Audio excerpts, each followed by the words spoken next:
Assalamualaikum warahmatullahi wabarakatuh. Perkenalkan, nama saya Laisha Dwi Sakitri dengan NIM 66612404238. Di sini saya akan menjelaskan analisis strategis pada PT Krakatau Steel. Langsung saja, di sini terdapat EVAS. Yang pertama itu ada kekuatan. Faktor-faktornya ada optimalisasi pegawai, yaitu MEN, pendanaan modal awal, yaitu money. Yang ketiga ada sinergi antar BUMN atau metode. Yang keempat itu ada pemanfaatan mesin atau machine. Yang kelima itu tersedianya bahan baku atau material.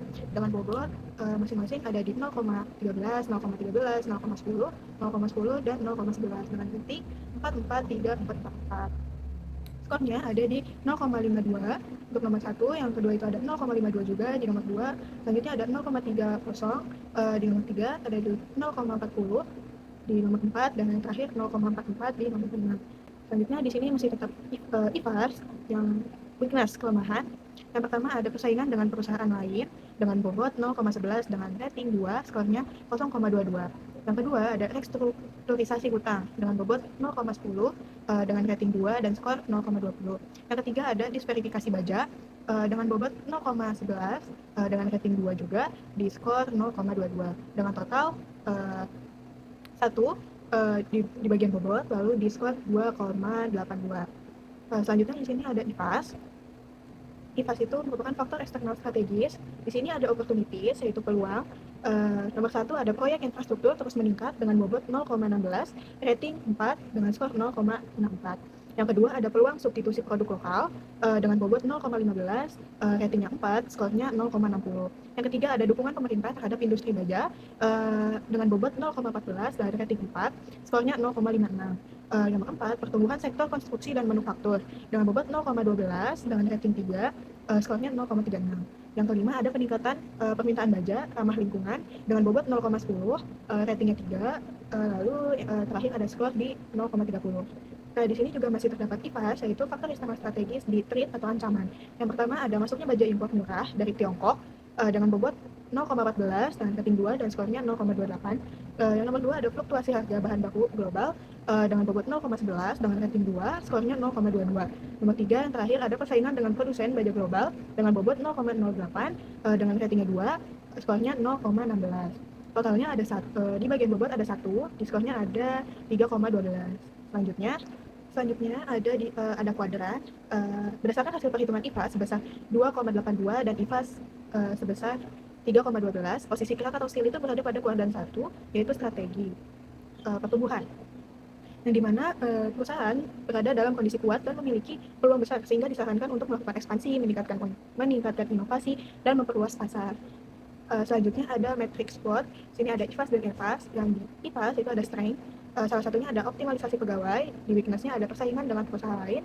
Di IFAS-nya ada opportunity, yaitu proyek infrastruktur meningkat dengan threat-nya baja impor murah Tiongkok. SO-nya yaitu yang pertama salah satunya mengoptimalkan pegawai dan mesin untuk memenuhi permintaan infrastruktur dan konstruksi. Di WO ada mengatasi restrukturisasi hutang dengan memanfaatkan dukungan pemerintah. Di bagian ST ada salah satunya ada mengoptimalkan mesin dan bahan baku untuk menekan dampak impor murah baja murah di Tiongkok. Selanjutnya yang terakhir ada WT, yaitu meningkatkan disverifikasi baja untuk menghadapi produsen global. Sisanya bisa teman-teman lihat, masih banyak lagi. Selanjutnya di sini ada implementasi prinsip-prinsip pada PT Krakatau Steel.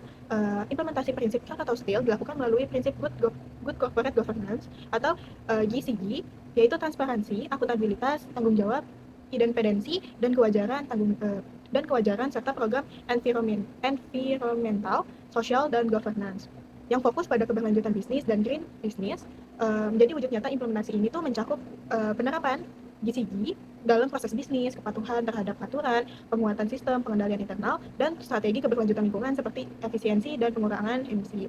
Fokus pada green business itu yaitu mengintegrasikan prinsip ESG dalam setiap strategi bisnis untuk menciptakan green business yang berkelanjutan. Selanjutnya ada implementasi prinsip GCG atau Good Corporate Governance.